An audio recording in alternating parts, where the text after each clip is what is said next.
Hello YouTube, wanted to make a little video to show you the new heater I'm working on. This is just a prototype. I see quite a few guys are going to like a forced air kind of thing.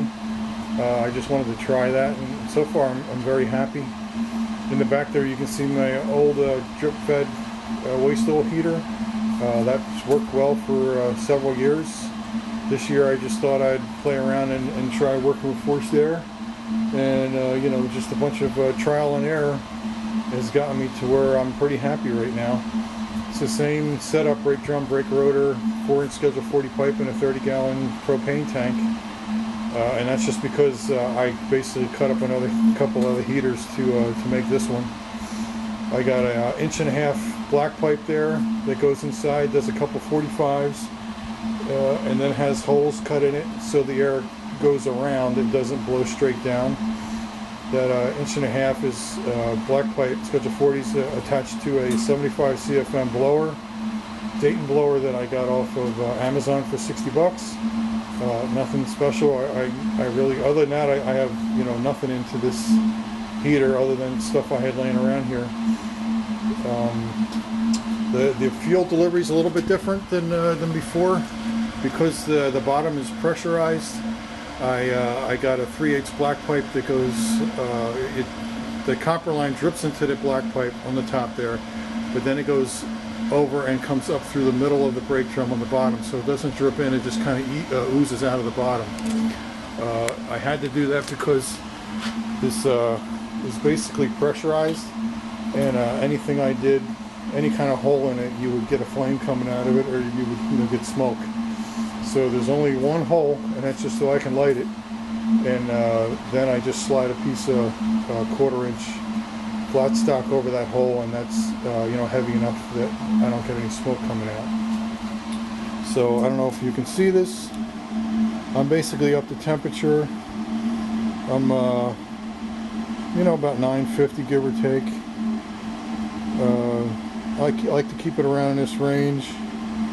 You know, might hit 1,000, but I try to keep the brake drum, brake rotor from glowing.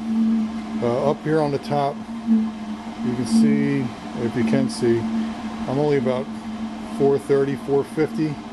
Like I said, I think I'm getting a restriction from that 4-inch pipe, which I'm going to change out whenever I decide to work on this a little bit more. But for right now, this is giving me plenty of heat in the shop. And like I said, I'm using less oil. I don't have to clean it as much. I can basically go a whole week before I got to clean it at all. So it's doing what I wanted. Next I'll make a different one out of a cylinder and just incorporate, you know, what I've learned here so far, and that should be a fun project. So thank you. Here's a picture from the bottom while it's running, so you can see the pipe where the waste oil goes in and the blower tube. Like I said, she's running good right now. Hopefully that comes up. But I'm about 1,000 degrees, give or take. The pipe, the black pipe where the fuel goes in, right close there, showing about 170. Get over here, 87, 83, and that's as hot as it gets. So I don't have a problem with that tube getting too hot. The blower over here, tube is 600 degrees right next to the brake rotor. Halfway out, it's already, you know, down to like 90, 80. Get over here, 56. So I could shorten this up. I wasn't sure how far to put it away, but I can definitely shorten this up by more than half. But that's the bottom. So I'm real happy with the way the fuel's going in there. But for me, it was basically the only way to do it with having forced air. Okay, so here's a little picture of my chimney. I know everybody likes to have a picture of the chimney, but that heater in there is running just under 1,000 degrees, and got absolutely no smoke at all. No, you know, no black, no gray smoke, no nothing, nothing but heat vapors. So, like I said, it's working, you know, really well, and I'm only burning a dirty motor oil. So here's the top of the burner unit upside down. First thing I want to show is look how nice and clean that is. It's so much cleaner than the older one back there. That used to get so loaded up, and that's why I had to clean it out every day. So that part I'm really happy with.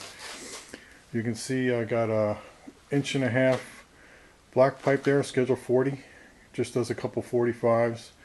The bottom is closed off so that the air holes only come out the side, and then it just has holes drilled in all the way around. The holes, I believe, are 3/16.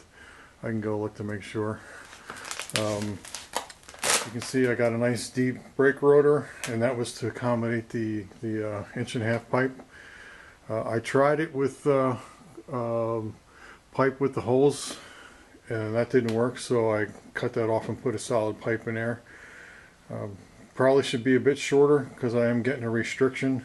I noticed that the bottom of the burner unit's about 400 degrees hotter than the top, so there's a restriction there. So like I said, that's something I'm going to change when I redo this. This is just a prototype that I'm fooling around with, but so far I've been pretty happy with the result. Okay, so here's a quickie picture of the base just to show you how that pipe goes in there. That's it's all made out of 3/8 black pipe. It works because this side here is shorter than this side over here, so it makes any, the oil drips into here. Because this is higher, the oil has to go in and come up.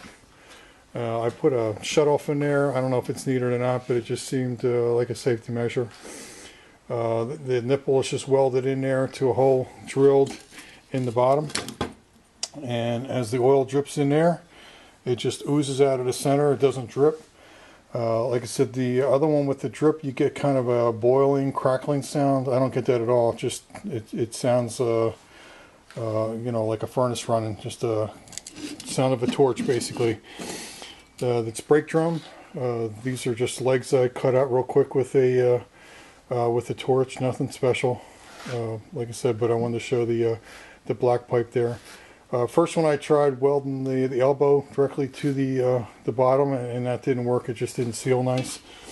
So you can see that that's a little bit raised because I cut it out, drilled another hole, and then welded a nipple, and then the elbow, I think it's a piece of 6-inch shut off, then like a piece of 2-inch elbow. I think it's 1.5 inch, and then that just takes it from 3/8 up to 1/2 inch just to make it so it drips in.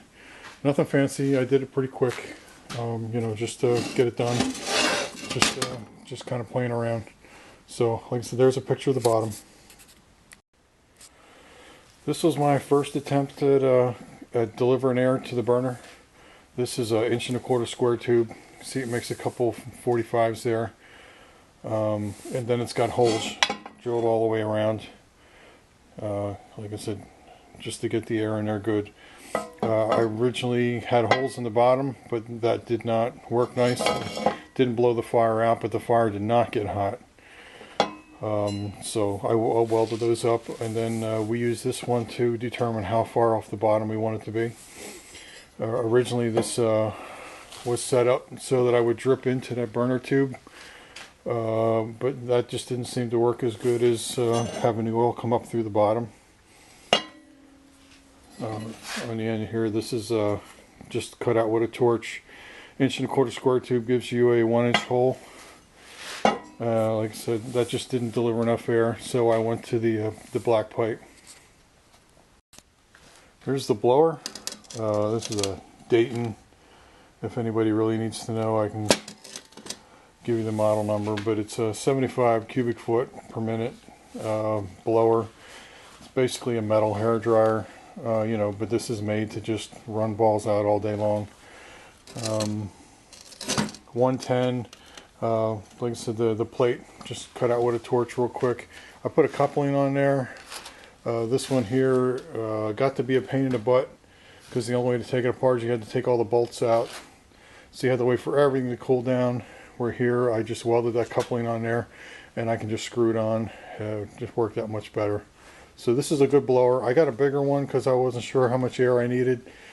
I see some guys do it with hair dryers. I kind of Googled how many cubic feet per minute a hair dryer is, and they said between 50 and 100. So I got this 75, thinking I'd cut the difference, and it does work well. I think if I do the bigger one, which I probably will, I have a much bigger blower, like a 273 I think it is, so I'm going to try that. But this one is working perfect for this heater. Okay, so here we are, got the unit all back together. Figured I'd try to show you how we start it up. Start with a little bit of shop towel there. I just kind of roll that up, stick it in the hole. Okay, funnel. And then I got some diesel here, just a couple ounces, just enough to soak that rag. So I am impressed at how quick this thing will start up. Just as I finish. One thing I forgot to mention is that bottom unit has to be completely sealed. Any gap in it and the flame will come out, or you get smoke coming out. So where the pipe goes in there, I just sealed that all up with furnace cement. I got that one hole there just to light it with, and then I got a piece of 1/4 inch that I just slide over that hole.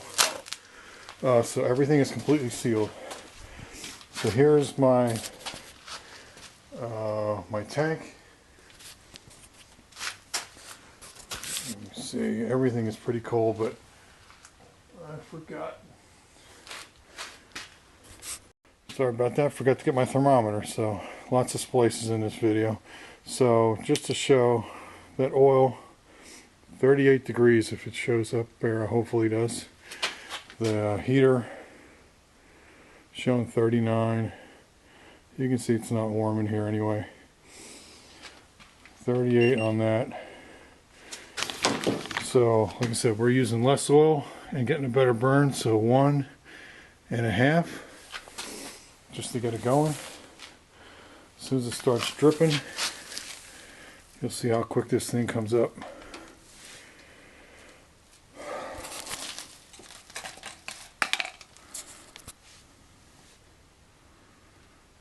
Okay, there, starting to drip.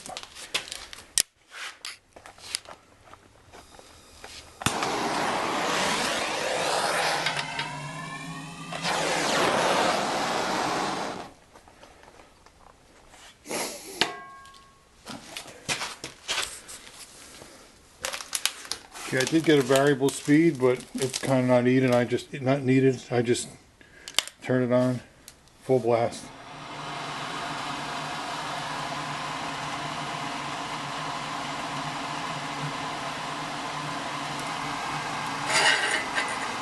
Slide that over, and that's it. She's up and running. Won't take too long, and it'll be pretty hot. So, like I said, this is just me showing you things I went through, trying to come up with a blower-driven waste oil heater, just so I could use a little less oil and get a little, even cleaner burn. The reason, just because I was tired of cleaning it out every day. That one worked good, but like I said, this one I can go a whole week before I got to clean it out. So I hope you liked it. Thanks for watching.